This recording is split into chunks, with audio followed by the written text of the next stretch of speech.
بسم اللہ الرحمن الرحیم، السلام علیکم۔ آپ دیکھ رہے ہیں پروگرام نیوز واچ اور میں ہوں جاوید اقبال۔ اس پروگرام میں ہم بات کرتے ہیں دن بھر کے اہم واقعات اور دن بھر کی اہم خبروں پر تجزیات شامل کرتے ہیں اپنے اس پروگرام میں۔ پاکستان کی جانب سے آج بڑا شدید رد عمل سامنے آیا ہے، پاکستان کی وزارت خارجہ کی جانب سے اور اس کے ساتھ ساتھ پاکستان کی عسکری قیادت کی جانب سے، امریکہ کی جانب سے جس طرح سے ایبٹ آباد میں یہ کارروائی کی گئی، پاکستانی حکام کو اعتماد میں ہرگز نہیں لیا گیا تھا، لیکن آج اس حوالے سے خصوصی طور پر ایک کور کمانڈرز کانفرنس ہوئی جس میں اس حوالے سے تفصیلی بریفنگ دی گئی۔ اس کور کمانڈرز کانفرنس میں فیصلے کیے گئے ہیں کہ امریکہ نے اگر مستقبل میں ایسی کوئی کارروائی کی تو تعلقات پر نظر ثانی کی جائے گی۔ اس کے ساتھ ساتھ عسکری حکام کا یہ بھی کہنا ہے کہ دوبارہ ایسا واقعہ ہرگز برداشت نہیں کیا جائے گا۔ اس کے ساتھ ساتھ پاکستان کے عسکری قیادت نے، اس کور کمانڈرز کانفرنس نے بھارت کو بھی ایک اہم پیغام دیا ہے کہ بھارت کسی بھی طور سے غلط فہمی میں نہ رہے۔ اگر بھارت نے کسی بھی مہم جوئی کی کوشش کی تو اس کو سخت ترین جواب دیا جائے گا، اور اس کے ساتھ ساتھ کور کمانڈرز کانفرنس میں یہ بھی کہا گیا ہے کہ پاکستان کے جو اسٹریٹجک اثاثے ہیں وہ مکمل طور پر محفوظ ہیں۔ اس سے پہلے ہم نے دیکھا کہ آج میڈیا بریفنگ دی گئی اعلیٰ عسکری حکام کی جانب سے، ایبٹ آباد میں جو اسامہ کی ہلاکت کے دوران جو امریکی آپریشن ہوا اس حوالے سے، اور اس میں اس بات کی وضاحت کی گئی کہ پاکستانی فوج اور انٹیلیجنس حکام کو اعتماد میں نہیں لیا گیا تھا۔ اس کے ساتھ ساتھ یہ بھی وضاحت کی گئی ہے کہ پاکستانی ایجنسیاں اگر نہ بتاتی تو امریکہ کبھی بھی وہاں تک نہ پہنچ پاتا۔ اس بات کا بھی اظہار کیا گیا ہے کہ اسامہ بن لادن 5 سال سے ایبٹ آباد میں مقیم تھے لیکن وہ کبھی باہر نہیں نکلا۔ اس کے ساتھ ساتھ یہ بھی کہا گیا ہے کہ اگر اسامہ باہر نہ نکلتا، فون استعمال نہ کرتا تو کبھی اس حوالے سے پتہ نہ چلتا۔ اس کے ساتھ ساتھ عسکری ذرائع نے میڈیا بریفنگ میں یہ بھی بتایا ہے کہ گزشتہ سال مئی اور اگست میں ٹیلی فونک گفتگو کا پتہ لگایا گیا تھا۔ عسکری حکام نے میڈیا بریفنگ میں یہ بھی بتایا گیا ہے کہ آئندہ اگر کسی ملک نے خود مختاری کی، پاکستان کی خود مختاری کی خلاف ورزی کی تو اس کا سخت جواب دیا جائے گا، اور اس کے ساتھ ساتھ بھارت کے حوالے سے بھی یہ بتایا گیا ہے کہ بھارت کسی بھی غلط فہمی میں نہ رہے۔ اگر بھارت نے کسی بھی قسم کی مہم جوئی کی یا ایسی کوئی حرکت کی تو گھنٹوں میں نہیں بلکہ چند منٹس میں ان کو بھرپور جواب دیا جائے گا۔ اس کے ساتھ ساتھ آج ہم نے دیکھا ہے کہ پاکستان کی وزارت خارجہ نے بھی بڑا شدید رد عمل کا اظہار کیا ہے۔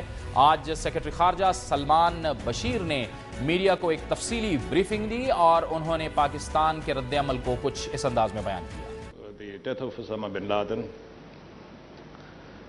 it was, as you know, a covert action. It was a covert action. Pakistan was not consulted. This is not new. This is all in our statements. But more importantly, okay, let's briefly go over the facts. This covert operation, and as has been acknowledged by the United States, was conducted. Our radars were evaded. As soon as the relevant authorities came to know of this particular matter, and this was at a time when one of the helicopters crashed or had malfunctioned or was destroyed, whatever. The fact is that the Pakistani armed forces, they had not been consulted. They were not in the know. So they did what was required. The Air Force was scrambled. It is indeed important to note that this debate about the reaction of Pakistan, and I don't want anybody and the global community to have this impression that about any wrong impression about our defense capabilities. The armed forces, the Air Force, the military leadership, and the political leadership, they are well equipped and mindful of the defense requirements of our country. Therefore, I think it's important, while we do acknowledge the important results of this particular U.S. Special Forces action, this, we have said, cannot be taken as a rule. Had something gone wrong it could have led to a terrible catastrophe. So it's good that that has not happened.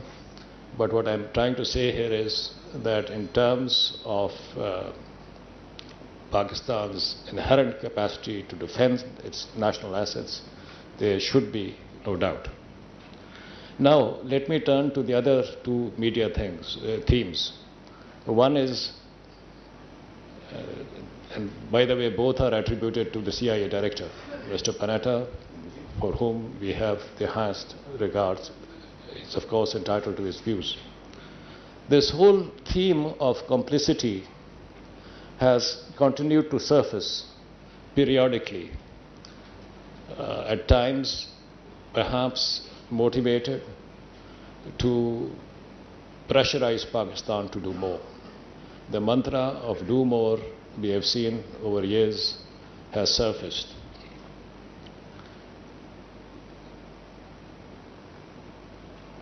It's easy to say that the inter-services intelligence or elements within the government were in cahoots with the Al-Qaeda.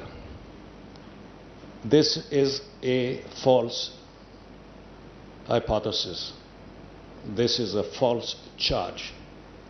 It cannot be validated on any account, and it flies in the face of what Pakistan, and in particular the inter-services intelligence, has been able to accomplish.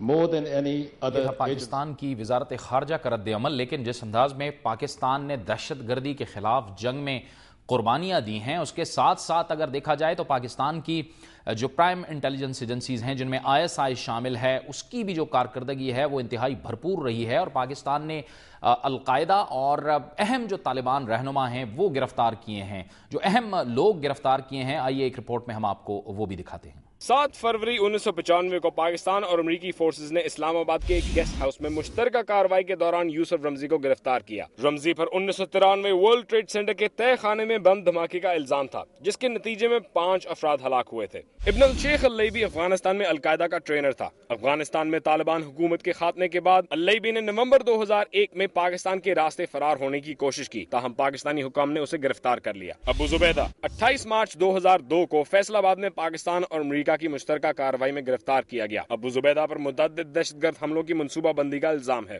رمزی بن الصباح کو 11 ستمبر 2002 کو کراچی سے گرفتار کیا گیا۔ رمزی پر 9/11 کے حملوں کی منصوبہ بندی کے علاوہ تیونس میں بم دھماکوں کا بھی الزام تھا۔ 1 مارچ 2003 کو راولپنڈی میں ایک مشترکہ آپریشن کے دوران 9/11 حملے کے ماسٹر مائنڈ خالد محمد شیخ کو گرفتار کیا گیا۔ خالد شیخ امریکہ کو متعدد مقدمات میں مطلوب تھا۔ سابق صدر پرویز مشرف پر 2 ناکام قاتلانہ حملے کے ماسٹر مائنڈ ابو فراج کو مئی 2005 میں پاکستانی ایجنسیوں نے گرفتار کیا۔ اگست 2009 میں بیت اللہ محسود کے ساتھی اور تحریک طالبان پاکستان کے رہنما مولوی عمر کو ISI نے گرفتار کیا۔ عبد الغنی برادر طالبان کے ڈپٹی کمانڈر کو 8 فروری 2010 میں پاکستان اور امریکہ کے ایک مشترکہ آپریشن میں کراچی سے گرفتار کیا گیا۔ اس کے علاوہ القاعدہ کے، یعنی یہ تو ہم نے آپ کو چند بتائے ہیں، لیکن القاعدہ کے 100 سے زائد جو اہم رہنما تھے اس کو ISI نے گرفتار کیا ہے بغیر کسی کی مدد کے۔ وقت ہوا چاہتا ہے ایک بریک کا، اور بریک کے بعد اسی حوالے سے مزید گفتگو کا سلسلہ جاری رکھیں گے۔